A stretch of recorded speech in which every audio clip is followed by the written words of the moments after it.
But you've been working the phones. He's been ready to go. Let him off the long run. He's not wearing his bloody Carlton microphone's not on. Jeez, I could have done with you working my social media actually over the last 24 to 40 hours. I needed you on Jack Ginnivan. Believe me, I needed you. There's a lot to get to. There's a lot happening. Did you get smashed, did you? You could say that. Why? Yeah, you could say that. Just Was it sample of the replies. Was it in the public interest? Oh, I think so. I'm with you. I thought it was really unusual. No, not a hanging offence, but the man there saying it's absolutely a pub. It's probably the busiest pub in Melbourne on a Thursday and a Friday night. It is called a tavern. Which pub was it? It is the London Tavern. Come on, Mario. And yeah, look, it's said to be part of his routine. Like, we don't need to go back over it all again. I'm a bit like you. I think the risk v reward and the questions that his coach and his teammates gets in the aftermath of it, especially what he did 12 months ago, so bold to then go back when it was the straw that broke the camel's back at Collingwood. I know it's a very different situation at Hawthorn and they've permitted him to do it and the like, but strange preparation for a professional athlete. This is the first week in about 24 you haven't worn your Carlton beanie in. Have you... Came to terms with that a long time ago, Okay, Jared. right. Yeah, I've gone through the 5 stages, and I reckon I was at the point of most sort of despair around round 19, I reckon, so well and truly gone. Moved on? Yeah, there's plenty to get to, though, of real relevance. Let's start with Will Day, who's tonight been ruled out of Hawthorn's semi-final clash against Port Adelaide. So for the second week running, the Hawks have chosen to make the very early call here on their star midfielder, just to rule out or mitigate against any selection circus this week. So he did train today, Will Day. He had a crack at contact training. He just was nowhere near it. So they had to put a line through him. When you say nowhere near it, well, it just wasn't in a stage where he could really embark on anything serious where he was going to cop contact. It's hard to see him playing this year. I think it's looking more likely. Yeah, and I think that's always been the case. This is the sternoclavicular dislocation, Jared, that you're familiar with. This is the one that Peter Everett has referenced from back in the day that kept him out for 3 or 4 weeks. From a qualifying final to a grand final. It's a complicated collarbone injury, of course, the partial dislocation of the joint between the sternum and the collarbone.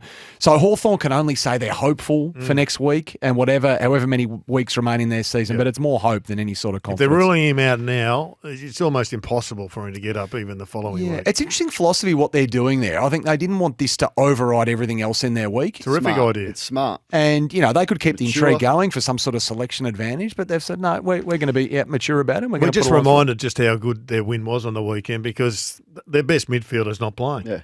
And was like taking Heaney out of the Swans. Best key forward and arguably their best key back. The Prince of Poowong was there, though, John Newcombe. He was, yeah. Darn good is he. Not bad for a rookie mid-year draft pick, is he? Best ever. How do Geelong get the Bailey Smith deal done? Okay, so the Western Bulldogs are hell-bent on a first-round pick and a quality first-round pick at that for Bailey Smith. Where's the cut-off for quality? It's not going to be in the 20s. It's not going to be in the 20s. So around 12, is that the cut-off for quality? So let's cut to the chase. He confirmed the worst-kept secret in football today when he looked Luke Beveridge in the eye and said, I want to be traded out of the Whitten Oval. Now, he didn't confirm Geelong yet, but he will in time. And this has been, when we reported 18 months ago. Because they're playing footy. Perhaps that is absolutely right. Now, there's all sorts of reasons in and behind why he wants to go to Geelong, which I might get to in a moment. At the moment, the Cats' first-round pick currently sits at 16. Now, depending on their finish to the season, top-end bids on father-sons, there's academy prospects in the mix here as well. Again, that selection could easily slide back into the 20s on draft night. Now, it's been made clear to me by people at the Western Bulldogs that will be nowhere near enough for them, despite Smith being out of contract, and he would have the player more leverage in any exchange here because he is out of contract. So the Western Bulldogs prepared to really dig in here, get to 10 seconds left on deadline day. And lose him for nothing. And potentially lose him for nothing. But then he goes into the draft. Exactly. But I mean, it's He's hard not to doing that though, is he? No, not ideally. There's a nice little bit of tension here. Yeah, absolutely. And I'm told this is no blockbuster contract either. It's not enormous money that Geelong have laid out for Bailey Smith. So they never do. This is and nor has Bailey sorted, is my understanding. This is more lifestyle change, a bit of life on the beach. The Cats football program holds enormous appeal.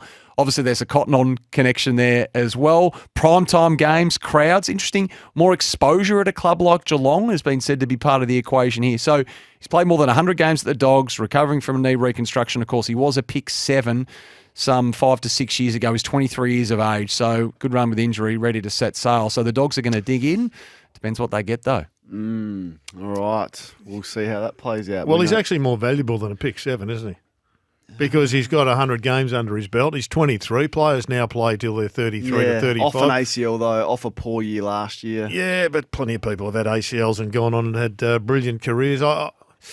I'm not surprised that the pick, 16 won't do it, but it's Yeah. going to have to be close to 10, I would have thought. Just want to quickly mention Jack Payne, who's such a big part of Brisbane's setup, coming back from that injury. Geez, he was super early on against the Blues as well before he landed awkwardly. Now, scans have revealed, Brisbane didn't mention this in their report, but some minor MCL damage to that left knee. Now, really minor, just minimal. However, very doubtful. So he remains in the mix. He's going to try and train tomorrow, but Brisbane has said he's going to train with a knee brace on just to see how he goes and then make a call later on in the week. But it's going to be close, this one, absolutely. And he's such a big part of it. And they're going to need him out there at the weekend against the Giants. All right. Gut feel, plays or doesn't play? No, it doesn't play. Doesn't play I for wouldn't me. have thought, but you would be the medical expert. So if you're saying that, He's here, the general. I just wonder if he had lived in this era, Kane, whether he would have got on social media and says, "See you in 2 weeks, Swannies." Oh, I think Jack. I think I know my man Hodgie pretty well, and I think that's the last place Luke Hodge would have been hanging out on social media. Hodgie, welcome in. Jack. What's Jack. what's your thinking? thought? Because I'm copping some heat from Oh, our Hawks supporters, Hodgie. Kane. Look, him going out for dinner last week, understand, a lot of players probably would have. So you sort of sit and go, after his exit from Collingwood, probably not. I probably wouldn't have went out in a and it was a pub. It wasn't a restaurant. Where he went was a pub. But I probably wouldn't have done it. And okay, he went out there, he had some orders, was home at 9 o'clock, 9:30. No problems at all. He did the right thing. He was in bed and he sent a photo of where he was. When it comes to social media stuff, one thing you don't do is give ammunition to the opponent. And that's Port Adelaide this week. Yes, he bypassed Port Adelaide already. And we've got to sit back and we've got to think he's having a bit of a joke. He played 2 years with Grundy at Collingwood, so they know each other. He's probably a little bit of banter, but what you do is you send banter in a text message. Yes. You don't put banter out in the open for them, Port Adelaide, to sit there and go, let's use this, let's get stuck into Ginnivan, and he might like that, but I'm not looking at Sammy Mitchell to go and tell him not to do this. I'm looking at James Sicily. I'm looking at Jack Gunston. I'm looking at Luke Bruce. I'm looking at the leaders of that football club to say finals are hard enough. Yes, yeah, you had a bit of success at Collingwood. They've been around a long period of time, especially the two I just mentioned in Gunston and Bruce. They know how hard finals are. They know that passion and emotions motivate players. So you don't want to give anything to an opponent, opposition team, to try and make them come out any more pumped up than what they really were. And they're going to be embarrassed from their performance last week. But I know we're changing with the times, but one thing that won't change is you don't set something out there for an opposition team to come harder at you than what you really need to do. Well said. We should be talking about Luke Bruce's 300th game. That's what they should be asking questions about this week. They'll be asking about Jack Ginnivan. And I think that's the thing. It's a bit like the London Tavern, is that it might be fine for Jack, but it means that all of his teammates, and I know we as the media are responsible for it, but this is the reality of the situation. You're a professional athlete in a public space and not before a game. And with this as well is that now his coach is going to have to answer to this all And week. the Port Adelaide players are asked about it And the all Port week. Adelaide players and the Hawthorn players are going to be asked about it all week. All right, let's move on. Hodgie, you thought there may have been some questionable coaching decisions in a couple of games on the weekend? Yeah, I think so. I think the Ken one with Horn Francis starting on the bench, yes, he's done that throughout the years. In a final, I'd want a bloke like that starting who can break the lines. I don't think I'm sort of sitting here going that he doesn't like Rosie and Butters in there, but I'd still find a place to have him. But I can understand why he did that, because he has done it at times throughout the year. The Vossi ones that he tried, that's what scratches my head. When I did the game on Saturday night, and when Tom de Koning was starting as sub, I'm sitting there and I was trying to go through all the areas that Vossi and the coaching staff were thinking about, and I couldn't come up with any. And then it's come out afterwards that they were worried about the fitness and the amount of match time that he was able to play. But you don't take a bloke in if you aren't confident that he can go through a whole game, because he was coming on the sub. What happens if someone got injured in the 5-minute mark? You'd have to bring him back on. That one. And the other one is Chin Cotter. Don't get beaten by what you know. You know that Lockie Neal is going to go out there. You know that Dane Zorko. Both of those blokes had the two most possessions on the game on the ground for the Lions. Zorko opened them up in that first half. You can't give a team what they need to win, and what they need to win the Brisbane Lions is Lockie Neal in and under. They need Dunkley to shut down the opposing dangerous midfielder, and they need Dane Zorko to drive off the half-back line, because you shut out Zorko, they've got Jack Payne, they've got Ryan Lester, they've got Harris Andrews, they've got limited opportunities for blokes to be able to pierce and go through the middle like Dane Zorko could. So I'm sort of sitting here scratching my head. And I know coaches, they go through every avenue on how they can win the game, and they would have thought about this long and hard, but I think that's where they made a big flaw, because everyone who you've spoken to and everyone at the ground realised how good's this. No Chin Cotter, and no TDK to start the game because he had a fair impact when he came on around the stoppage. It's exactly what we said Thursday night, Kane, about Lachie Neale. Yeah. Rule number 1, you play Brisbane. You don't let Lachie Neale run his own race. And rule number 2, which is the equivalent of rule number 1, is Dane Zorko, the magician. You have to take away his tricks. And you have to get in, like, there's some players that I reckon you have to be in the face of. And I thought what the Giants did to Errol Gould, not that I think Errol's susceptible to any of that, but they just didn't allow, it wasn't one player. Yeah. If you go and watch behind the goals, Sydney kicking the ball in, Goulden is running around trying to get a cheap kick as he does because he's so damaging. They were all over him. Darcy Jones would go to him. Then Peatling, if he got away, would go. They He just didn't have shut any him kicks down. in the first half. They were all handballs. Because they shut him down so well. So you've got to do the same with Zorko, and you've got to be in his face because you know that there can be a reaction from that. So I thought that was strange. What did you think of I would have added coning it? Because he did change the game. And the second part to that question, Matt Kennedy's future, because he was fuming on the bench. He's been pretty good for them. Yeah, he was. He was up there, and then he came back for the birth of his child, and then he went back up again, and then he subbed out minutes into the second quarter. I wonder if he was sitting on the bench thinking, geez, I'm probably better off with my young family than I am up here if I knew I was going to be subbed off a couple of minutes into the second quarter. That was the thing with Kennedy. There's so many options what he could use. You could put him as a defensive forward on Harris Andrews, put Kemp up the other end and play a normal defender, even though Kemp was a pretty good centre forward option for him. He took some good marks. But I just thought he can play so many different areas. Kennedy, he can kick goals as that smaller forward who can be negating. They took him out and it was all of a sudden he was flat. Yes, Tom DeConing came in and had an impact, but they just left with too many. Fantasia, Motlop, and all the smalls had no impact either. But you can roll Riley West in this conversation as well. Just watching James Sicily just take the Dogs apart. He's a guy whose body of work has been proven over the course of the year many times in this exact role, just was screaming out to be played on James Sicily. If you are Marcus Bontempelli, is there any risk that he doesn't finish his career at the Western Bulldogs? Is there any point where Hodgie, he gets to a stage where he goes, you know what? And maybe Patrick Cripps is in a similar position, although Cripps has signed long term, so it's going to be easier for Bont to get out, where he says, I've had enough of trying to carry these blokes for the last 10 years. I might just go somewhere for the last 3 or 4 years and try and get some success elsewhere. Do you think that would be in his makeup? No. Okay. More the fact that because he's restricted, so Bulldogs will match whatever they have to make sure that Marcus Bontempelli stays at the Doggies. But I think the only way he would ever leave is he was at the last couple of years and he wanted to change the scenery. But he's too important for that team. And you're right, like having him sent across centre half forward in that third quarter, I looked down and I was trying to think, how can they do something? And I looked, where's Bont? And he was at centre half forward the 2 times. One was middle part through the third quarter and one was towards the end of the third quarter while he was playing centre half forward. And I thought, when you're getting done at contested possessions, throw the big boy in the middle and let him go to work. Yes, he had an impact in that last quarter, but it was almost too little too late. All right, getting a lot of texts on Jack Ginnivan. Oh no, a player has some personality in the AFL. We've got to shut it down ASAP. Kane, you are choosing to talk about Guinea instead of Bruce. No one is forcing you to, says Sam. I disagree. If Ginnivan doesn't write that and suggest he's gone straight through to a prelim, Sam, no one is talking about it. So he has brought this on. Guys, seriously, the problem is not Jack Ginnivan's behaviour.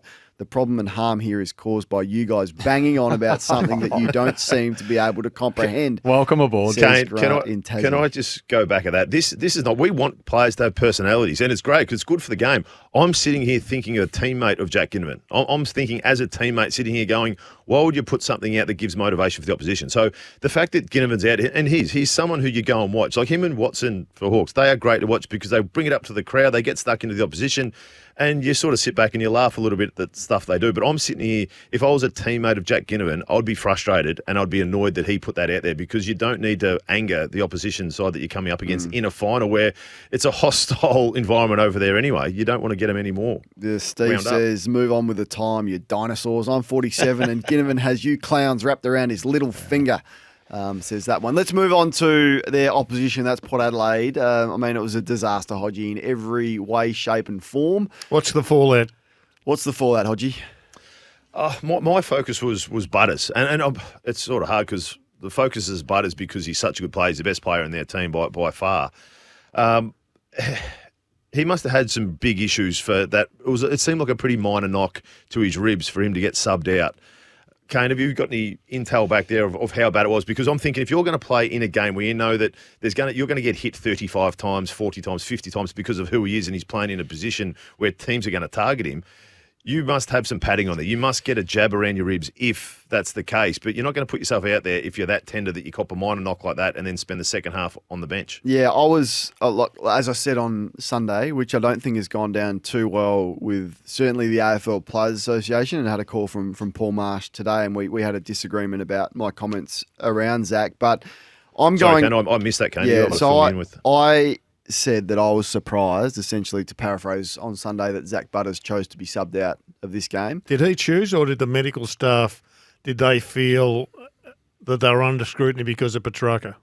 Well, I don't know. You'd have to speak to the medical staff. But if which is the medical report that I'm going off, so unless the Port Adelaide Football Club aren't as transparent with their injury report as what they should be, Zach Butters essentially has bruised ribs. So my comment was I was surprised that he, the toughest player in football, was subbed out with bruised ribs. Now, Paul's got a different view on that. I'm not sure where the Port Adelaide Football Club stands. I haven't heard from them. I don't think What's Paul's view? I don't think they had too much of an issue.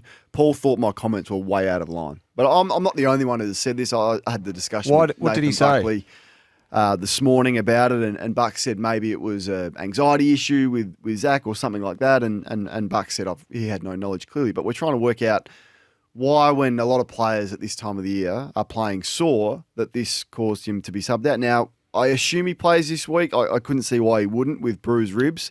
So all I said was I was surprised. 20 points down at halftime. Toughest player in football wasn't able to work through that. Now, the AFLPA are fuming. I believe they're going to release a statement shortly, and they're maybe in the process of doing that now. So if it comes to hand, we'll read it out. But yeah, I'm with you, Hodgie. So I agree with you. Okay, I'm pretty sure you're not going to get too fazed by a statement. No, I'm not at all. And look, and I said that to Paul, and I said, Paul, I really appreciate your ring, because he wanted to give me the respect to ring and just suggest that he was going to be speaking or releasing a statement. And we just disagreed, and we left it that we both have differing views on that. It was respectful, it was robust, but we move on. And I stand by what I said. If the incident that I was going off, there was only a tackle where he got a hit in the ribs. It wasn't anything major like the Petrarca. So you can't really compare it to the Petrarca one where he gets a massive knee into the ribs. You'd see the amount of pain that he was in.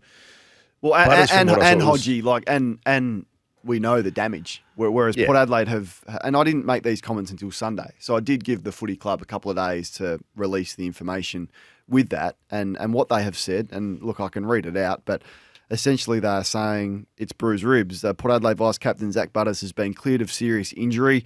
Butters underwent scans which showed bruising to the ribs but ruled out any fracture or injury to the internal organs. He's going to be assessed whether he plays or not this week.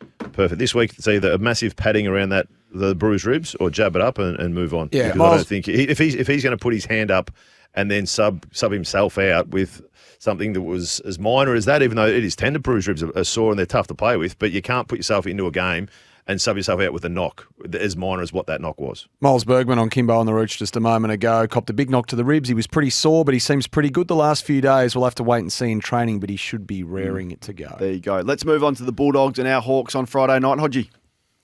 Yeah, mate, there were so many good parts about the Hawthorn side. The one area that I think that will let them down in a big game, and Gerard, I heard you off the start of the show saying that it's a small man's game up in the forward line. 100% is. They're kicking all the goals. They're getting all the celebrations. They're practicing all the celebrations. What I do need, which is a non-negotiable from a centre-half forward, is I need a fighting spirit. I need a killer instinct, and I need that you cannot lose 1v1s with ease the opposition. And I'm talking about Chol. Chol has been exceptional for him this year. The pickup, I thought they were crazy, pick him up at what they were paying him and the years, and I was completely wrong. But what I saw on Friday night was he had no fight in those contests. He got outmarked 4 or 5 times in one-on-one battles where he needed to bring the ball to ground. You look at Papley in the contest that he put up when Heaney kicked that goal. He was not going to lose that contest.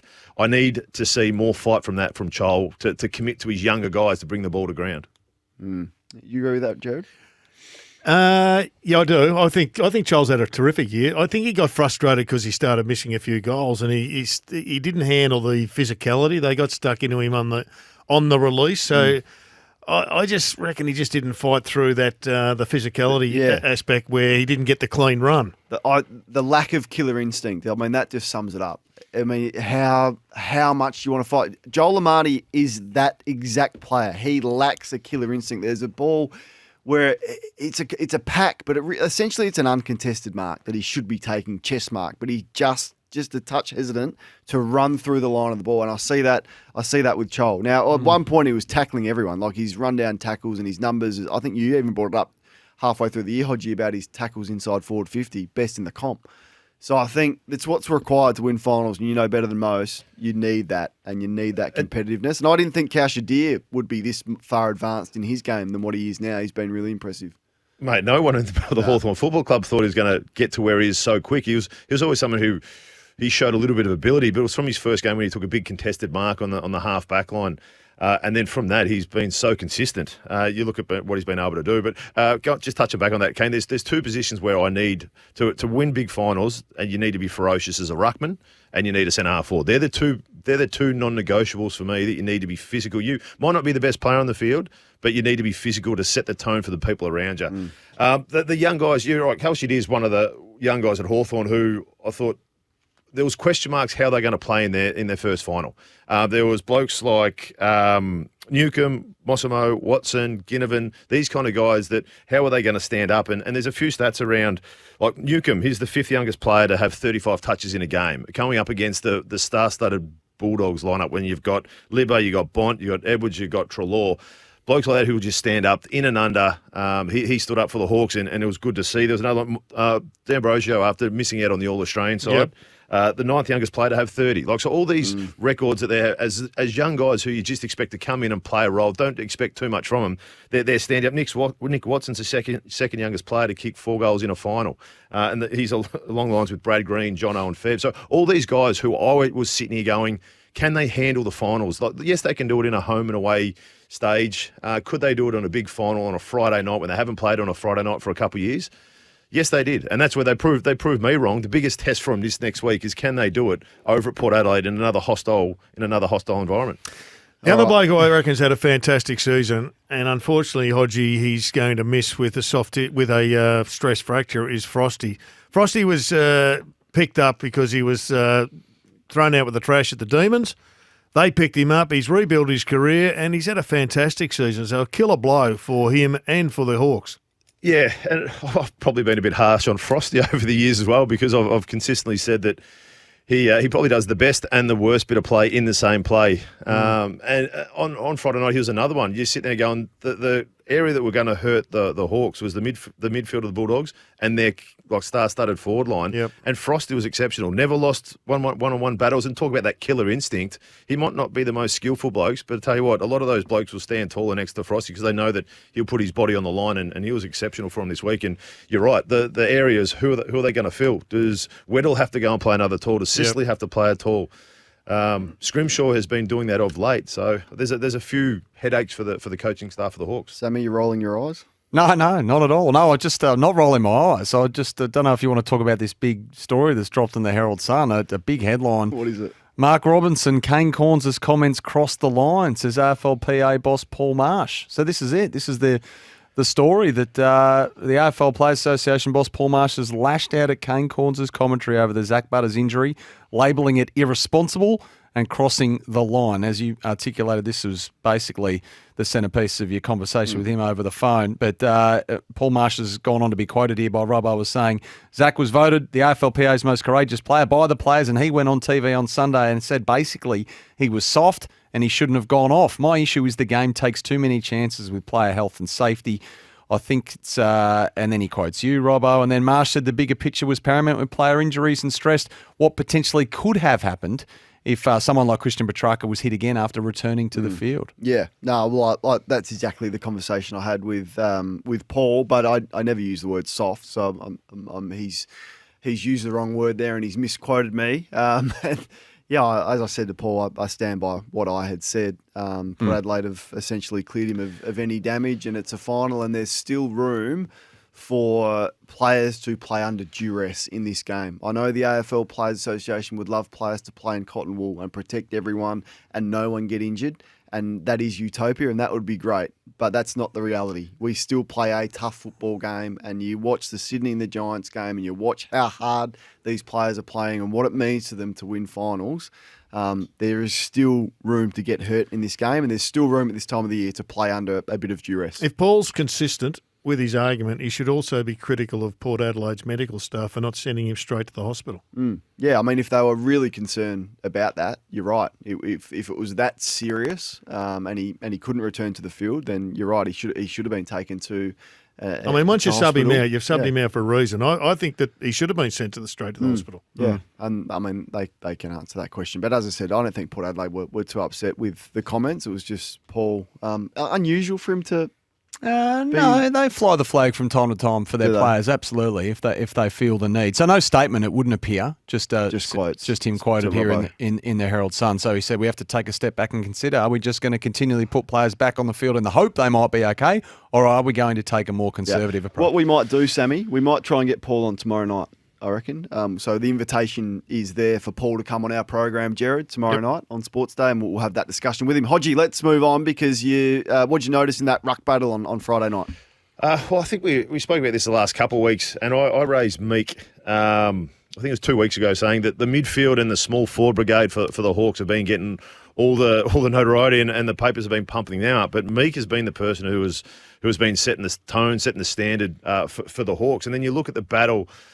What contract would Meek be on coming over from Fremantle compared to England? Well, I don't know, but compared to Tim English, who's just signed a lucrative long-term contract, geez, whatever it is, it's not enough. He was sitting there waiting for someone to pick him up, though. I mean, he was on display. Well, this is one of Sam Mitchell's, another one Yep. of his recruiting success stories. Gets over to the other side, plays a big role in wooing him and recruiting him, makes him feel welcome, paints a role for him. He can't say no. He comes over and everything Mitchell has said's been validated. A superb performance. And that's the thing is they got Jago O'Meara over there, freed up some salary cap space, brought Meek in on a minor contract compared to what other ruckmen have been getting. And you look through, I know you look at the rucks and hit-outs aren't always a massive indication, and I know a few of the coaches have that opinion as well, but you look at Meek versus English, 46 hit-outs to 21.